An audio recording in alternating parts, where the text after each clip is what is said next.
ನವದೆಹಲಿ. ರಾಷ್ಟ್ರ ರಾಜಧಾನಿ ದೆಹಲಿಯ ಜಂತರ್ ಮಂತರ್ನಲ್ಲಿ ನಡೆಯುತ್ತಿದ್ದ ಪ್ರತಿಭಟನೆ ಹಿಂಸಾತ್ಮಕ ತಿರುವು ಪಡೆದಿದ್ದು, ಪ್ರತಿಭಟನಾಕಾರರು ಮತ್ತು ಪೊಲೀಸರ ನಡುವೆ ತೀವ್ರ ಘರ್ಷಣೆ ನಡೆದಿದೆ. ಆರಂಭದಲ್ಲಿ ಶಾಂತಿಯುತವಾಗಿ ನಡೆಯುತ್ತಿದ್ದ ಪ್ರತಿಭಟನೆ ವೇಳೆ ಕೆಲ ಪ್ರತಿಭಟನಾಕಾರರು ಪೊಲೀಸರ ಮೇಲೆ ಕಲ್ಲು ತೂರಾಟ ನಡೆಸಿದ ಪರಿಣಾಮ ಪರಿಸ್ಥಿತಿ ಉದ್ವಿಗ್ನಗೊಂಡಿತು.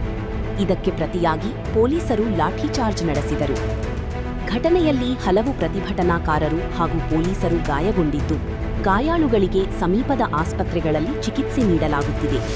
ಪರಿಸ್ಥಿತಿಯನ್ನು ನಿಯಂತ್ರಣಕ್ಕೆ ತರಲು ಹೆಚ್ಚುವರಿ ಪೊಲೀಸ್ ಪಡೆ ಮತ್ತು ಭದ್ರತಾ ಸಿಬ್ಬಂದಿಯನ್ನು ನಿಯೋಜಿಸಲಾಗಿದೆ.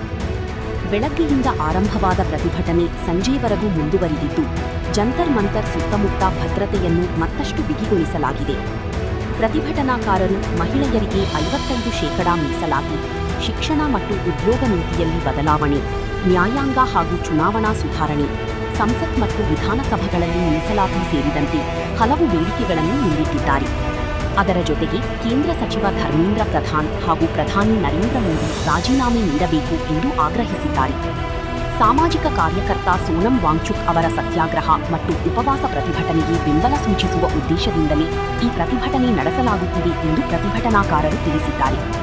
ಘಟನೆಯ ಬಳಿಕ ಜಂತರ್ ಮಂತರ್ ಪ್ರದೇಶದಲ್ಲಿ ಉದ್ವಿಗ್ನ ವಾತಾವರಣ ನಿರ್ಮಾಣವಾಗಿದ್ದು, ಯಾವುದೇ ಅಹಿತಕರ ಘಟನೆ ನಡೆಯದಂತೆ ಪೊಲೀಸರು ಕಟ್ಟೆಚ್ಚರ ವಹಿಸಿದ್ದಾರೆ.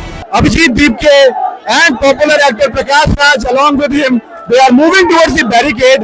Will the Delhi police allow them to march towards Parliament? The police is very unresponsive so far. They have not.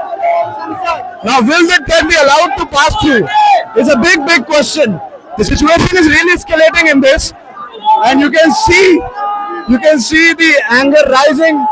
Now, will the protesters be allowed? Karunadu times ಚಾನೆಲ್ನಲ್ಲಿ ಸುದ್ದಿ ಮತ್ತು ಜಾಹೀರಾತು ನೀಡಲು ಈ ನಂಬರ್ಗೆ ಕರೆ ಮಾಡಿ.